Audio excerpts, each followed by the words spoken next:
This is the assumption that underlies how we think of work. Just working for the man to bring home the bacon. But do you buy the Soros idea that, in effect, Zuckerberg has sold out to these entities, whether it's on health or politics, that are going to bring home the bacon, but that are going to misinform and disinform a lot of people? Has he made that deal with the devil? It's not. You do all the child stuff, and I'll just show up and bring home the bacon. We both bring home the bacon. So at the end of the day, we want to eat, right? So we're making that BLT together.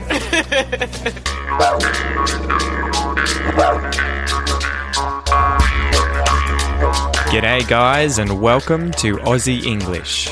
My objective here is to teach you guys the English spoken down under. So whether you want to speak like a fair dinkum Aussie, or you just want to understand what the flippin' hell we're on about when we're having a yarn, you've come to the right place. So sit back, grab a cuppa, and enjoy Aussie English.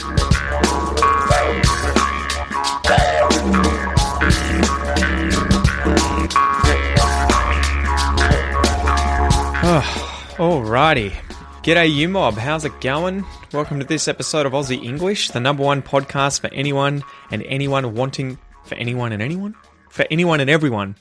to learn Australian English. I'm your host, Pete.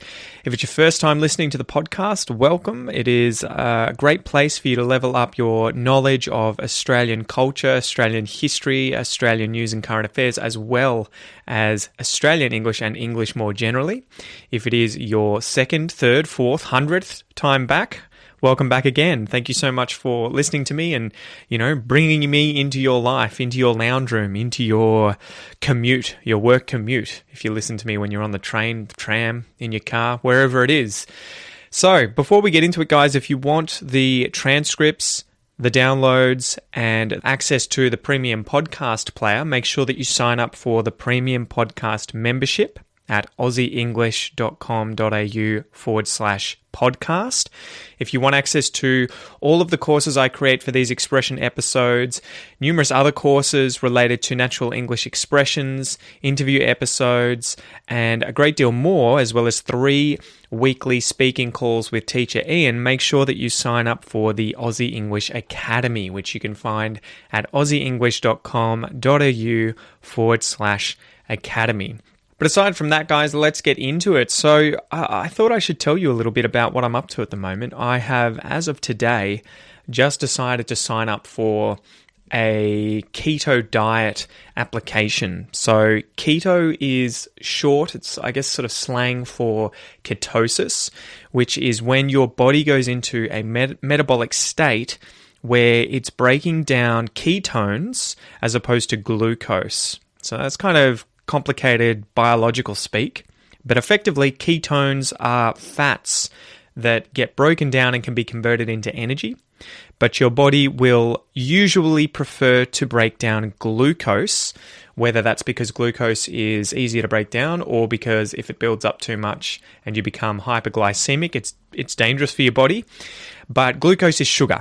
So there are diets that you can go on where you have low sugar, low carbohydrates, low glucose diets. And I went on one in the past for about a year and lost a whole lot of weight. The only issue was that it was very hard to do aerobic sports, aerobic activities where you need to rely on the energy, the glucose stored up in your tissues, the glycogen. So anyway, I'm not doing any sports at the moment, and I have definitely become a little cuddlier this year after, having a child, staying at home, working from home, as well as COVID and all of that. So I decided, I'm going to try and get on a diet, change the way that I'm living, and I'm one of those people who has to be pretty strict or nothing happens, right? I can't be that kind of self-controlled person who can just say, I'll just have a piece of chocolate once a day. I tend to be able to do that for a few days, maybe a few weeks, but then I fall off the wagon and tend to just have at it. It's open season on the cupboard in the kitchen and all of the food in there. So anyway, I've signed up for a keto diet app and we'll see how that goes. But I thought that ties in with the expression today, bring home the bacon, because bacon is obviously a meat with a lot of fat in it, and so people on the keto diet usually eat a lot of bacon. I mean, they don't have to. They can eat other meats that have fat on them, or they can even do vegetarian keto diets, but they need to rely on lots of fat. So anyway, bring home the bacon is the expression today. I wonder if you guys have heard that before, to bring home the bacon. Obviously, I wanted to include a joke here at the start, and I've actually got two. I've got two for you because I found two jokes related to bacon, related to pigs, related to pork, okay? So here's the first joke. Why did the pig go to the kitchen? Why did the pig go to the kitchen? He felt like bacon. He felt like bacon. Do you get it? He felt like baking, as in like baking food. You know, doesn't necessarily mean he was baking bacon, but he felt like bacon could also be that he felt like eating some bacon. So that's the first joke. The next one is, why did the pig kill the farmer? Why did the pig kill the farmer? To save his own bacon. So you may or may not know the expression to save your bacon, to save your own bacon, but this would be to save your life. And it ties in with the origin of this expression that we'll be talking about today, to bring home the bacon. We'll talk about that a little bit more, where bacon refers to the body, or can refer to human flesh as well, you know, metaphorically in these kinds of expressions. But we'll talk about that in a bit. So today's expression is to bring home the bacon. To bring home the bacon. Let's go through and define the different words in this expression. So to bring something, obviously if you bring something somewhere, you take or go with something or someone to a place. So I might bring my wife and son to my parents' house when I visit my parents. I might bring some food. I might bring some drinks. I might bring a book, you know, to show my parents, to bring something. To bring something home is to obtain something and take it back to the house, your residence, the place that you live. Obviously, right? That's your home. It's the place that you live. A house, apartment, you know, it could be a castle if you were really rich and lived in somewhere in, say, Europe. Could be a cabin up on a farm somewhere, a wood or log cabin. You know, they're pretty nice, but yeah, it's a home. And then bacon. Literally here, bacon is cured meat that comes from the back or sides of a pig. So it's a sort of form of pork, but when it's cured, it is sort of left to, well, I don't know how to explain the process of letting meat kind of age so that it tastes differently, or having it smoked, or having other things added to it. That is when it is cured, right? As in, cured, it's when it's, yeah, man, I have to look that up. What is the, let's have a look here. Definition to cure, because I know that the normal one would be to relieve a person of a disease, right, to heal them. Okay, to cure something is to preserve meat, fish, tobacco, or an animal's skin by salting, drying, or smoking it. So there you go. If you cure meat, you're treating it with something like salt or smoke, or you're drying it so that it is preserved. So that can be the literal meaning of the word bacon, right? Preserved meat from a pig. But the figurative meaning of the word bacon in a lot of these sorts of expressions that use bacon is money or success, okay? So in today's expression, to bring home the bacon is to bring home money or success, not necessarily cured meat. So let's define the expression itself. If you bring home the bacon, you supply material support, right? You work hard, you earn money, and you supply that to your family or to yourself. It could also be that you achieve success by bringing home the bacon. But yeah, more often than not, it's talking about earning money, particularly for your family, and to be successful, especially financially successful, to bring home the bacon. Now, I looked into this because I was interested to see, where did this originate from? And there is sort of a general myth, I think, that it comes from a story of the Dun Mao Flitch. I'm not sure what that is, but from this tradition, which still takes place every 4 years in Great Dunmoor, could be, in Essex, in the UK. And it's based on a story from a local couple who, in the year 1104, impressed the prior of Little Dunmoor, I'm not sure how it's pronounced again, with their marital devotion to such an extent that he gave them a flitch of bacon. So there we go. The Dunmow flitch is a side of bacon that was given to someone as a kind of reward. And as a result, there's been a continued ritual of couples demonstrating their devotion and winning a prize up to today. Okay? But actually, when you look into the 17th century, bacon has been used more as slang for a person's body, and by extension, his livelihood, his income, the way that he can support his family. Thus, it's linked with other phrases associated with bacon, such as to save someone's bacon, the cold shoulder, and to chew the fat. However, the actual origin of the phrase to bring home the bacon is much more recent and comes from the 20th century in the United States of America, where it's believed to have come from a boxing fight between two gentlemen called Joe Gans and Oliver Nelson, who fought for the World Lightweight Championship on the 3rd of September in 1906. A New York newspaper called the Post-Standard reported on the 4th of September that, quote, "Joe, the eyes of the world are on you. Everybody says you ought to win. Peter Jackson will tell me the news and you bring home the bacon." Gans ended up actually winning the fight, and the New York Times printed a story saying that he had replied by telegraph that he, quote, "had not only the bacon but the gravy," which was a nice $6,000 check that he sent home to his mother. So there you go. Let's go through some examples of how to use the expression to bring home the bacon. Example number 1. Imagine you're an immigrant who has arrived in Australia, and like many of the people that I've met and who I know, many of my friends, whilst you're learning English, you need a basic job in order to earn a crust, to earn a living, to make some money. So you become a cleaner, or you start working at a cafe or a restaurant in the kitchen, as a dishwasher. Eventually, you work your butt off and you work really hard on your English skills, and they skyrocket as a result. And finally, you get the job of your dreams where the wage is way better. You start making a bundle, you start raking in the dough, you start making a lot of money and earning a hell of a living. So as a result, you've started to bring home the bacon. So if you have a family at home and you support them all of a sudden with this new job where you're earning a lot more money, you're making a lot more moolah and more easily able to support them, they might say it's so good that dad or mum is finally bringing home the bacon. Example number 2. Imagine you're a young kid who's just graduated high school and you're moving out of home, you want to go to uni somewhere and study something like law or economics. So you've always been really interested in those fields, you love studying that field of research or that field of knowledge, and you really want to excel and hopefully make it rich one day. So you end up acing all of your exams and passing your degree with flying colours, doing really well, and you do so well that the best law firm in, say, Sydney instantly hires you after you graduate. Within a few days of your graduation, they snap you up and they give you a job. And within only 5 years, you end up becoming a partner in the firm.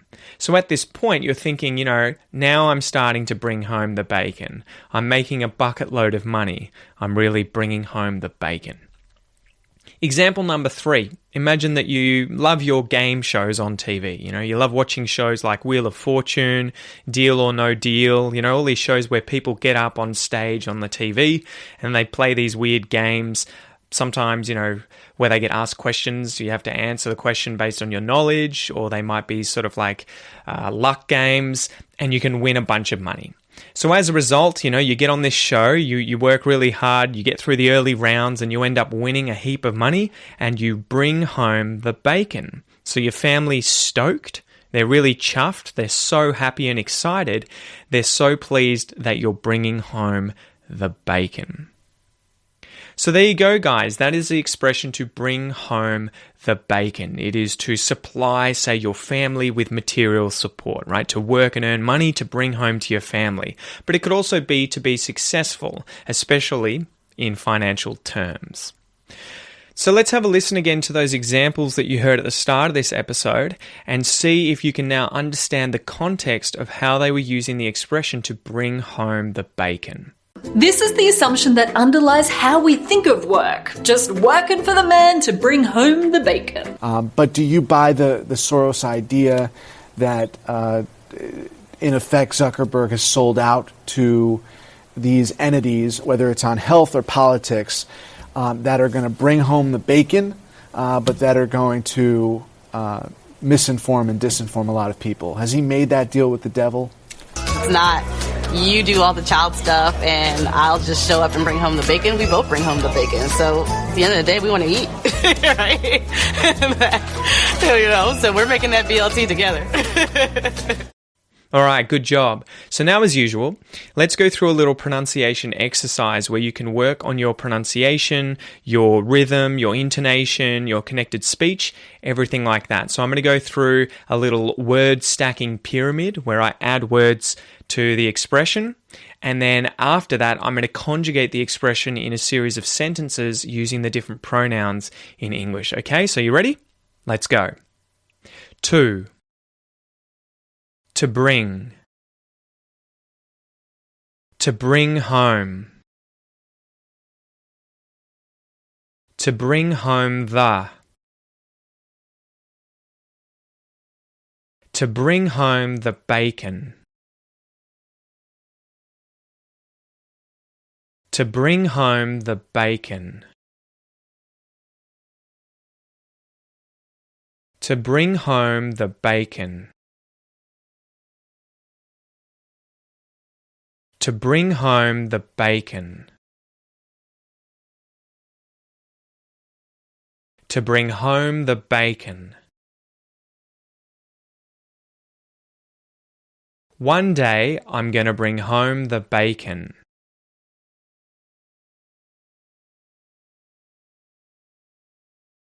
One day you're going to bring home the bacon.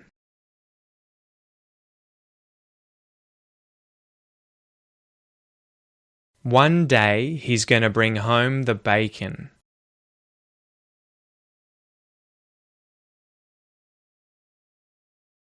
One day she's going to bring home the bacon.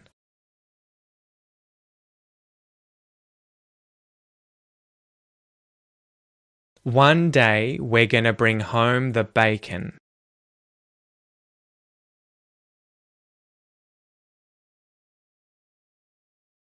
One day they're going to bring home the bacon.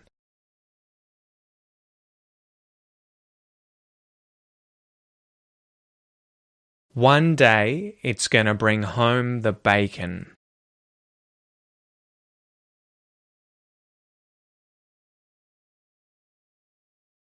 Good job, guys. Good job. Remember to focus on things like connected speech. For instance, in that sentence, going to was contracted to just gonna. Gonna. Okay? Gonna. And aside from that, don't forget to check out the Australian English pronunciation course, which I am currently working away at adding a whole bunch of new lessons and materials into that course to really help you advance your English, reduce your accent, and improve your pronunciation so that you can communicate more effectively with other Australians, okay? So that course will hopefully be out at the time that you're hearing this. Otherwise, stay tuned because it'll be released pretty soon, okay? Anyway, before we finish, I thought we could talk a little bit about pigs, specifically wild pigs in Australia. Pigs are one of Australia's most destructive feral species. So you may not know that, but there are millions of pigs alive in Australia running around the countryside. They were brought here as early as 1770 on board Captain Cook's ship, the Endeavour, as he mapped the east coast of Australia. However, it's uncertain if he successfully introduced them onto the mainland of Australia or not. Though in the following years, when he went over and mapped New Zealand, he did a similar thing and ended up releasing the wild boar into New Zealand, which is now called the wild Cook boar. So if pigs didn't arrive in 1770, they were definitely brought and introduced down under on the first fleet, which brought the first European colonists to Australia in 1788, just 18 years after Cook checked out the east coast. They were brought alongside sheep and cows and other farm animals in order to feed the hungry bellies of the colony's convict workforce. However, the animals were initially in such low numbers, very few, if any, would have been eaten and served up on any plate, let alone a convict's plate. Many of them had different ideas and actually decided to take their chances and go bush and were never seen again. As a result, today, Australia has a great deal of feral livestock species, including cows, goats, donkeys, horses, deer, and nearly one feral pig for every human being. There is a whopping 24 million of these feral animals estimated to be roaming the wilds of Australia. And in recent years, some evidence has been put forward to suggest that pigs may have actually arrived in Australia prior to European exploration or colonisation. There was a study in 2009 by a man named James Baldwin called Pre-Cookian Pigs in Australia, and the abstract reads as follows. The dingo, a distinctive variety of dog, is generally considered to have been the only domestic animal present in Australia when Captain James Cook explored the continent's eastern coast in 1770. Nevertheless, there is evidence to suggest that a variety of pig were introduced to Australia from neighbouring New Guinea, perhaps at a time prior to Cook's visit, and that a feral pig population existed on Queensland's Cape York Peninsula. Such evidence includes the carrying of pigs in the traditional Torres Strait trading system, the depiction of pigs in Aboriginal rock art of the Cape York Peninsula, the presence of a typically New Guinea parasite in the Cape York feral pig population, the fact that these Cape York pigs are today quite similar in physical size and appearance to the pigs of New Guinea, the presence of prominent longitudinal stripes on newly born piglets in both northeastern Australia and New Guinea, and finally, the existence of a New Guinea Torres Strait word for pig in the language of Aborigines living at Princess Charlotte Bay on the Cape York Peninsula. So however pigs got here, and for however long they've been here, they've definitely been a huge issue. They cause massive problems for the Australian environment and economy alike today. Environmentally, they're a problem because they spread things like weeds, they degrade waterholes and wetlands, they cause soil erosion, they prey on a wide range of native Australian species, including small mammals. They've significantly affected marine turtle populations by eating their eggs, by predating their nests, and carrying a great deal of diseases that can also affect native and non-native wildlife.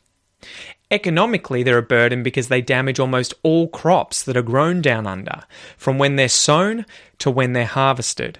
They feed on seed, grain, fruit, vegetable crops, damage pasture by grazing and rooting, prey on lambs, and again carry diseases that affect farmers' livestock. Their only natural predator down under, besides humans, are wild dogs and potentially wedge-tailed eagles that might pick off a few feral piglets. Numbers of feral pigs are controlled using a range of different techniques that include trapping, poisoning, shooting, and fencing. However, feral pigs are incredibly smart. They have a wide habitat range and diet, and they breed like rats. Well, or pigs in this case. So they're likely to be a part of the Australian countryside, for better or worse, for many years to come. The worst part is that they're not even that good eating, to be honest. So anyway, guys, I hope you enjoy that episode for today. I hope you're safe, I hope you are sound, and I will see you next time. Peace!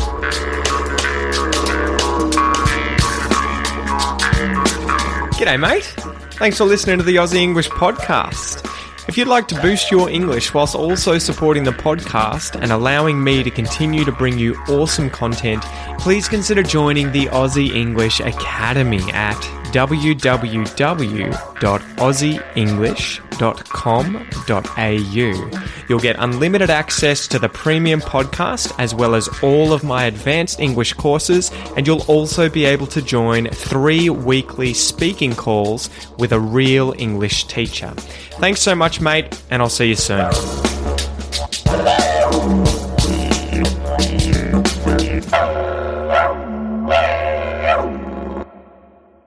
The clips used in today's episode came from the YouTube channels Braincraft, Cunny TV 75, and the Obama White House. If you'd like to check them out, they'll be in the show notes and the transcript.